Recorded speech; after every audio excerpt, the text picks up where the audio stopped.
So, first of all, thank you very much for coming today. I'd like to thank Professor Sumathipala for inviting me over, and for our hosts for letting us use this venue. But most of all, I'd like to thank everybody for giving up their time to come and attend this course. I think 2 days is a lot of time to ask, and it's really heartening and exciting to see so many people keen to come and spend 2 days learning about ethics, particularly an advanced course. I'd just like to start perhaps by acknowledging I'm very aware that it's easy for me to take for granted as a native English speaker that I can go anywhere in the world and speak my native language and everybody can understand me. I know that everyone's English in this room will be excellent. Nonetheless, I'd be really keen for you to let me know if anything is not clear, if I'm talking too fast, because it's really important that you stay with me and that everybody follows. So I've no doubt that it won't be a problem, but please let me know if it is.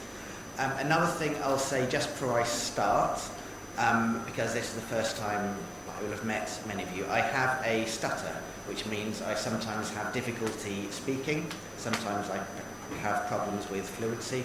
I'm only telling you this because sometimes people in an audience are worried that I'm really nervous, or somebody has been worried that I'm having a stroke. I want to assure, I know there are some very important people in this room. I'm a little bit nervous, but I'm not that nervous, and I think I'm reasonably healthy, so please don't worry and bear with me. Okay. So, let's begin. A few words about ethics expertise. I think with an ethics course, it's really important to make clear the difference between different kinds of ethics expertise. So as an academic ethicist, I have some kinds of expertise, but not others. So I've spent a lot of time gaining knowledge about ethical theories and frameworks, philosophy. I know mostly Western philosophy, forms of argument and some topics. I've spent a lot of time developing some skills and I have some experience, but that does not translate to being an expert in what is ethically right. I'm good at arguments. I'm good at knowing what arguments people make, what other people have said, and how to form an argument. It doesn't mean I'm right about everything. I think that is really important because there's a lot of expertise in this room, a lot of knowledge, a lot of ethical perspectives. Some of those ethical opinions will differ. The point of me today, I guess, is to act as an introduction to some of the themes, some of the literature, but not to tell you what to think. The point of this is to encourage you to develop the skills and build the knowledge to develop your own thoughts and be able to articulate your own positions. So whilst I might tell you what I think at times, I'm going to try not to, because it's not about what I think. But to let you know what I've done in this area particularly, I've been working in this area since about 2017, supervising a PhD on it. That was my first foray in the topic, but also working on a large project looking at trust and autonomous systems, and there have been various publications. So again, I don't know everything about this topic, but I know some. So we will begin. I'm going to talk probably for about 30 minutes, I think, and then we're going to have a tea break. And then once we come back from the break, I'm going to split you into groups. Well, I'll ask you to speak to the people next to you, and I'm going to split the room and give you a statement. And I'd like you, in your small groups, to develop arguments to either support that statement or against it. I'll make it clear what we're doing at the time, and then we'll try to have a discussion where you'll feedback, because again it's going to be a very boring couple of days for you if all you do is listen to me speak. I'd like to hear what you say, and I'd like you to get involved as well. And then we will hopefully have time for a Q&A session. So my bit of this is to tell you a little bit about what AI is, give you some examples of how AI might be used in healthcare, and then go through some of the general ethical issues. And then it'll be very much over to you. So I'm not an expert in AI. I've spent a lot of time working with engineers, and half the time I don't understand what they're saying. But in this context, we can think of artificial intelligence as a technology that gives machines the characteristics of human intelligence, like the ability to reason and learn from past experience. And AI systems can accept information, they take it in, they can either take that in autonomously or as the information we give them, they process it, and then they produce an output, which can be either a recommendation or a movement, for example, if it's a robot. But the idea is that this is something that operates autonomously without human interference. The machine does the work. Humans might tell it what to do, and AIs can have different levels of autonomy, meaning some, they get told exactly what to do and they just do it. Some have degrees of freedom where they can make decisions for themselves within parameters. I'm working with people at the moment who are looking at systems with evolving functionality, which means that those systems will actually be able to change their goals and change and make decisions about what they do that go beyond their original program. Okay. So AI means lots of different things. It's very much a catch-all term, but this broadly captures what we're talking about. So in terms of AI use in healthcare, I'll talk about four broad uses, and give 4 examples of technologies that purport to do this. And then we'll talk about some of the ethical issues that this kind of use raises. The first is the use of AI in triage. And a particularly well-known example of this is Babylon. You may be familiar with the Babylon app that's been trialled in the UK. And this is an AI system that people can use and tell the system their symptoms, and the app, Babylon, will feedback and triage, essentially say, you need to go and seek urgent help, or this is nothing to worry about. And what Babylon say is our AI system can efficiently learn from anonymized, aggregated and consented medical data sets.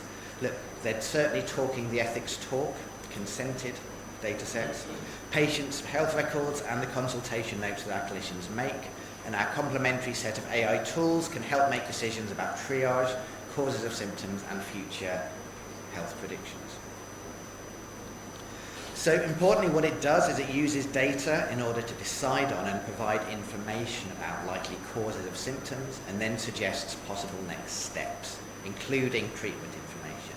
And it can let the user know about general risks about certain conditions and what they should do next. So potentially, I guess what I want to get across is this is potentially very useful. Sometimes people can have trouble accessing primary healthcare or medical expertise. This app, on the face of it, could be potentially very useful. It could give people access to medical support and at least tell people whether they need to seek help urgently or not. There is potential for good here. Okay, secondly, in diagnostics, AI has incredible capabilities for pattern recognition that go far beyond what a human can do. So AI promises or offers potentially superior diagnostic capacity. And this is particularly so, I think we know this is kind of proven in radiology, interpretation of images, and there have been studies that prove AI is better, it outperforms human radiologists in making diagnoses from certain kinds of imaging. So again, we know there are some medical specialties that struggle to recruit. We know there's a lot of overuse of the service and it's understaffed. So any technology that could potentially speed up radiological diagnosis that we know is actually better than human performance can potentially be a very good thing. It can help alleviate an overburdened service, and it can do it better than a human could. And it doesn't need 7 years of medical training. So again, potentially a good thing. I guess I'll pause at this point to note that whenever we're looking at these kinds of technologies, the tendency when we're doing ethics is always to look at the problems and always to look at the harms and always to say, oh, careful. And I think ethics has an important role in doing that, in putting the brakes on or sounding a word of caution.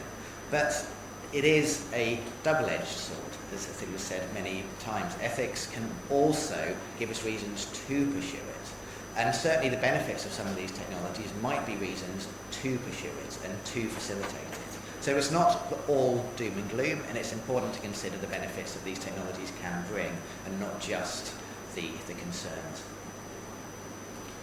So next is treatment.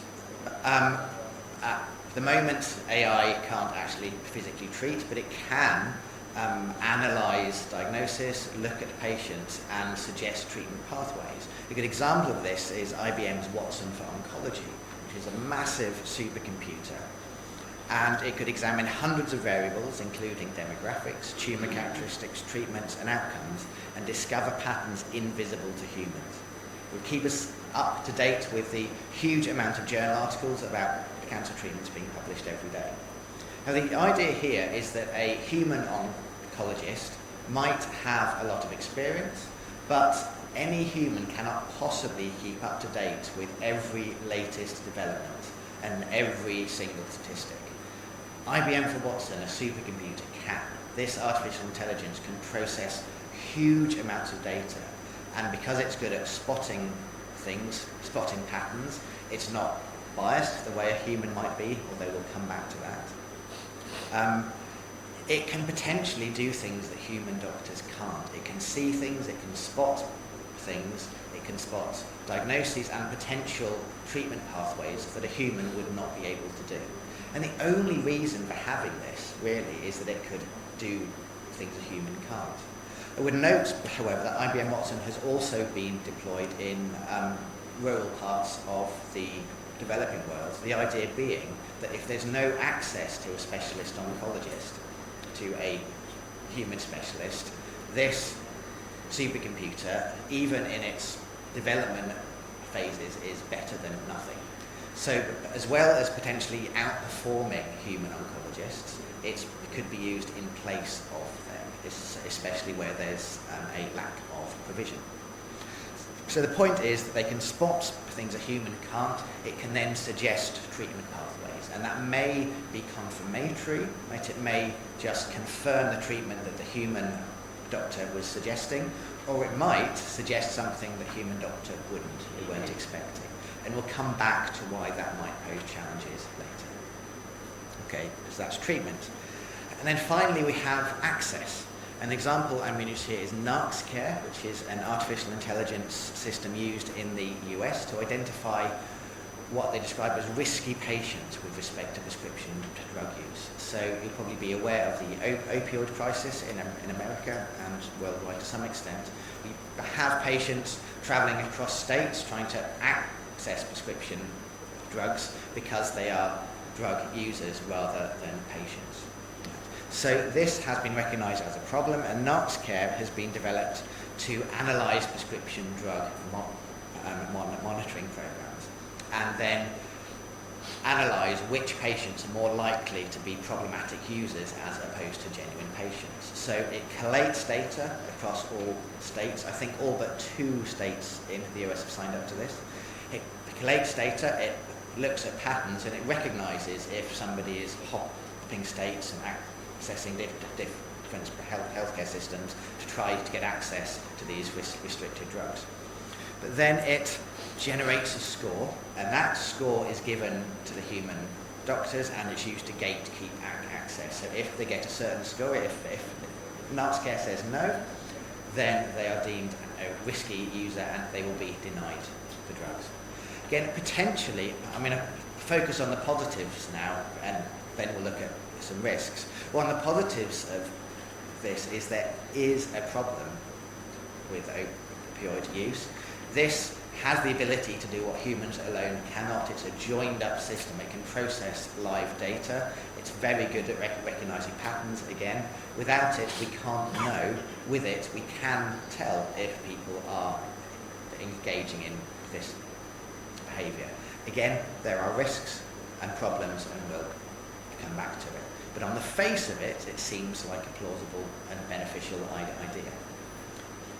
Not to people who are trying to access the drugs, but to the people trying to regulate it. Okay. So, we've looked at some areas where AI could impact on and be useful for healthcare. We're going to talk about the ethical issues that raises. Now, this is a theme I'll come back to over the next few days, but an ethical issue is not necessarily the same as an ethical problem.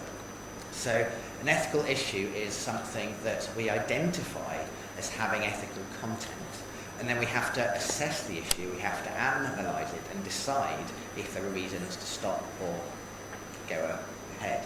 So every single research project you'll ever see has ethical issues.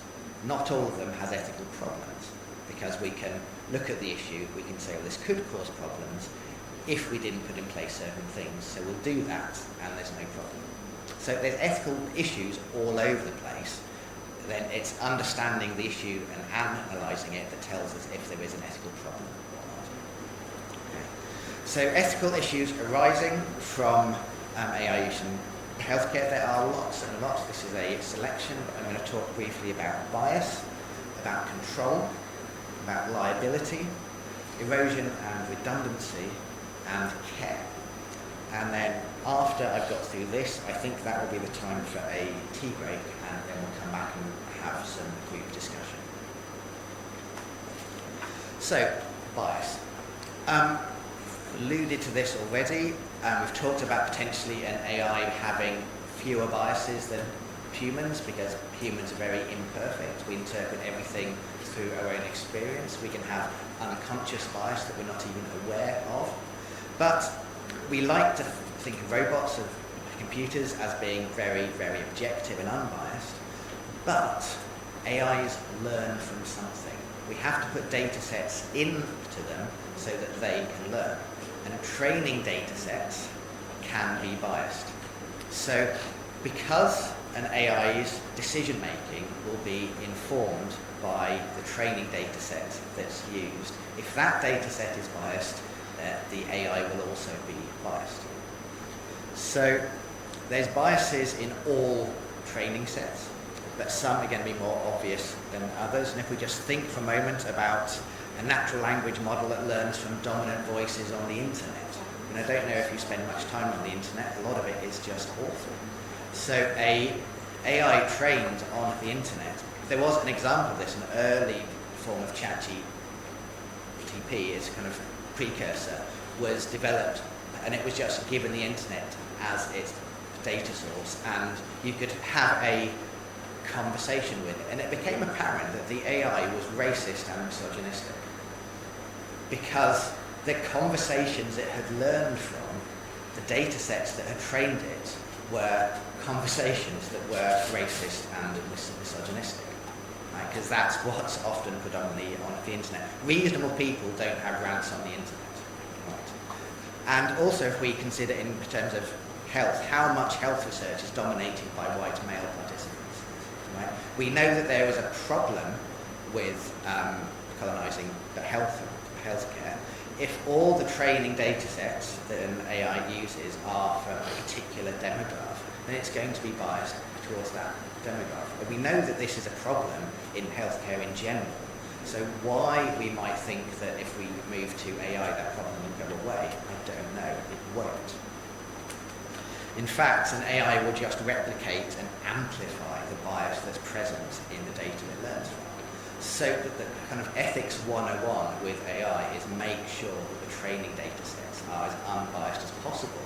And if you can't get an unbiased data set, at least acknowledge the limitations and put safeguards on it.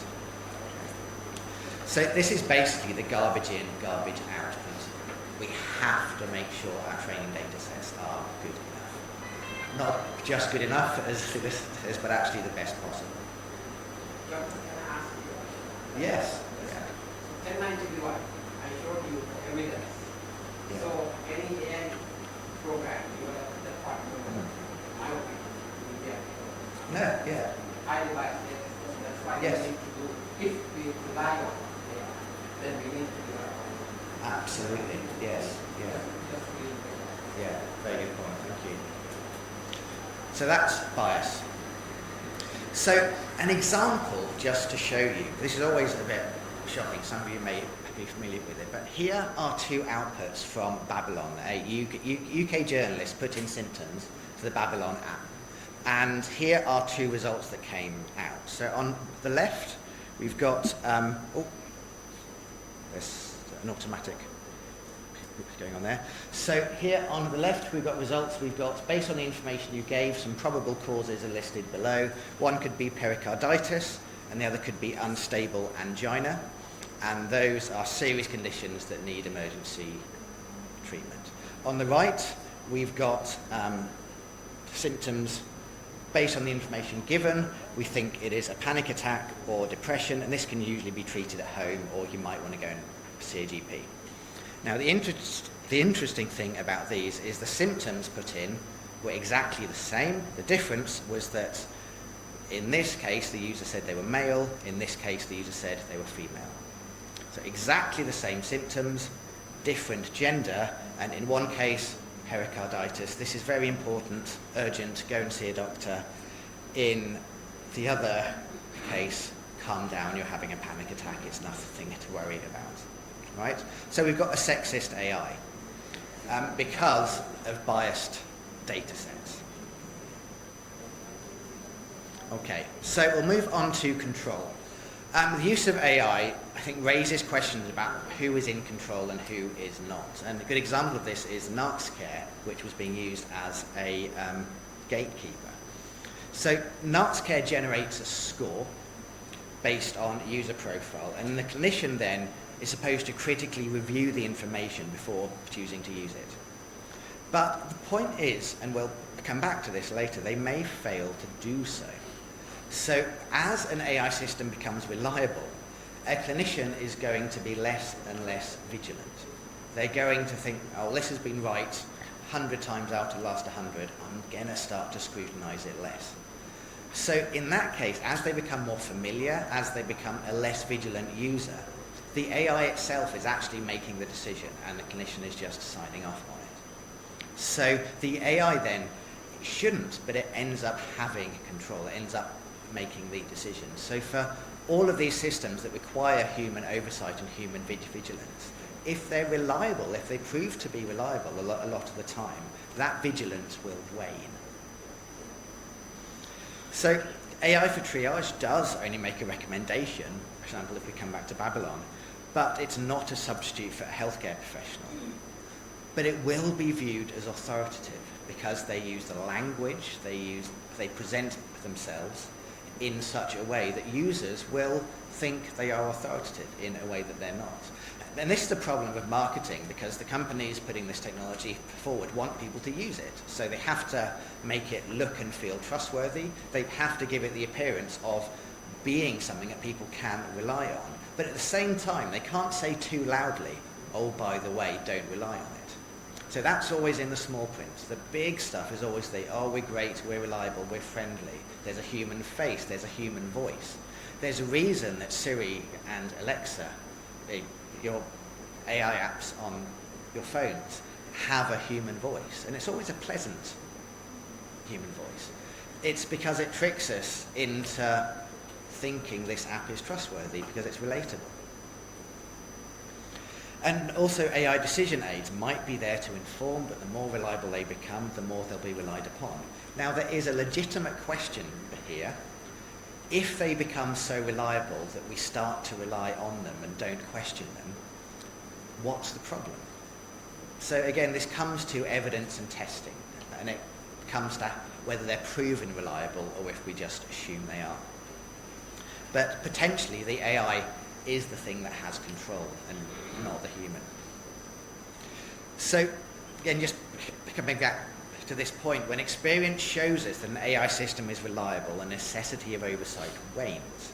So as this quote from an unknown author says, vigilance is great, but the half-life of vigilance is about 15 minutes. We stop paying attention, which means that you've all stopped paying attention to me by now already. Yeah, potentially. So there's always an inevitable atrophy of vigilance in the human overseer. And that means if we can foresee it, we might want to take steps to try and minimize it. Perhaps we should. So this has an interesting and important bearing on the question of liability. So the idea of introducing AI into healthcare is that it performs better than a human in some way, or just as well as if there's no human. And it can see and do things that a human can't. But what it's there to do at the moment certainly is to inform decisions, not to make decisions. But we've seen this problem about them being potentially reliable. Right. So when an AI makes a decision or a recommendation, such as IBM Watson for ecology, it's supposed to be used with a human overseer. If the human overseer disagrees with the recommendation the AI makes, they have to make a decision about whether to follow it or whether to reject it and do what they would have done anyway. Right. But the way the AI makes the decision is opaque. The AI can't produce reasons that are understandable because it's done through very complex algorithms that can't be converted into language and reasons. The way that another colleague could tell you, I disagree with your decision because. An AI can't do that, it will just produce an output. But it can't articulate the reasoning. So the human overseer then has to think, well, do I disagree with the AI because I'm sure the AI is wrong? Or am I wrong and the AI is seeing something that I'm not? But the AI can't explain to me why they're seeing it. I would just have to take it on trust. So that places the clinician, the overseer, in a very, very difficult position. And we have to ask, on what grounds should that overseeing clinician override what the AI is suggesting? And either way, there's considerable risk. So if the human says, yes, I'll do what the AI says, despite it being something that I disagree with, because I assume it can see something I can't, and it's wrong, the human overseer is to blame. Right? It's their fault because they're told, don't just follow the AI blindly, make a decision. Right? But if they decide to override the AI and say, no, I disagree with this, I'm not going to do it, and that turns out to be the wrong decision, a patient might legitimately come back and say, well, who are you to override this amazing machine that can do things you can't? That's why it's there. Right? So then the doctor is in another challenging position. They're at risk either way. And then we have to ask, well, who then is responsible for the harm if the wrong choice is made?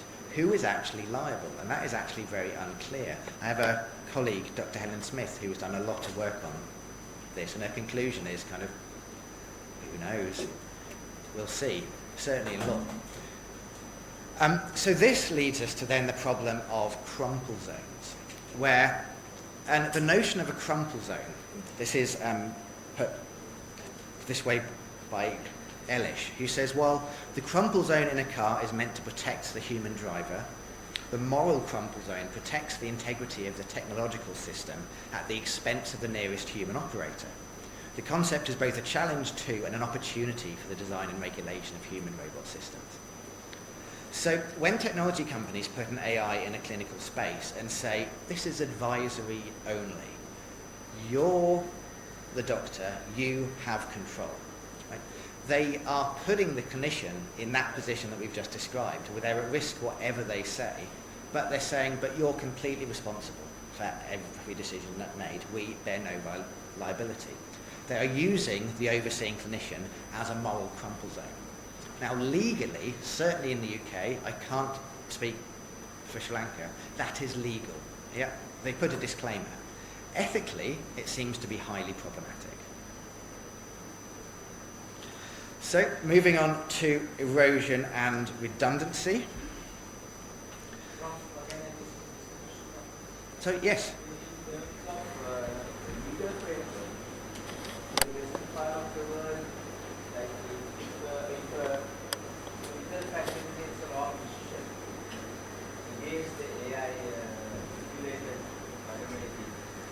I'm really sorry, if the air conditioning is so loud, I'm struggling to hear.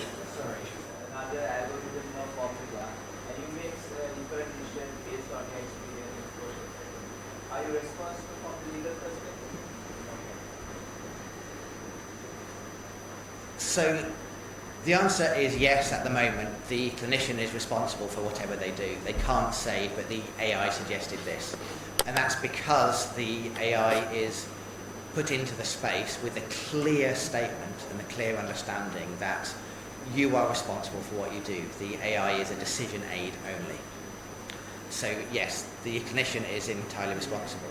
The question of whether or not that is fair given the problems we've just outlined with atrophy of vigilance being very foreseeable, and the fact that the AI can't explain what's going on, but it's supposed to be better than the doctor, that's why it's there.